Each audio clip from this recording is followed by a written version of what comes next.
In today's video, I'm going to teach you how to substring in Snowflake, a crucial skill for anyone working with strings in this cloud data platform. Substring functions are essential when you need to extract specific parts of a string for analysis, reporting, or transformation tasks. In Snowflake, extracting substrings from strings can be effortlessly accomplished using the subster or substring functions.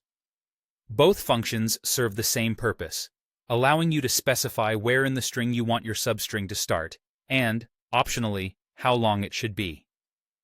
To begin, let's talk about the syntax for these functions. The format for both is quite straightforward. It's either subster followed by parentheses, or substring followed by parentheses. Within these parentheses, you'll specify your parameters, separated by commas. More explicitly, the syntax looks like this.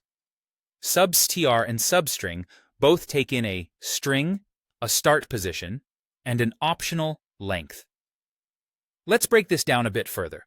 The first parameter, the string, refers to the input string from which you're looking to extract a substring.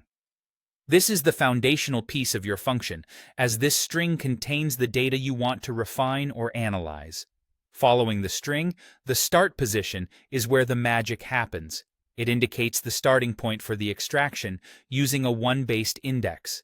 This essentially means counting from 1 onwards to locate the start position of your desired substring. If you accidentally input 0 as the start position, don't worry.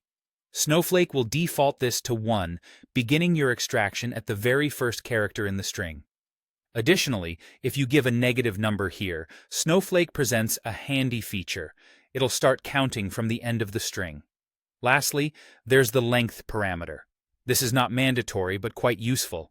It defines the number of characters you want to extract from your given starting point. If you choose not to include a length, the function will assume you want everything from the start position to the very end of the string. To put this into perspective, imagine you're handling a dataset that includes full names, and you're interested in extracting just the last names or even just the initials from the start. Using substr or substring, you can specify the exact character at which to start and how many characters to take to get exactly what you need. So, as we go into the practical demonstrations, keep in mind that these substring functions are here to make string manipulation in Snowflake simpler and more intuitive.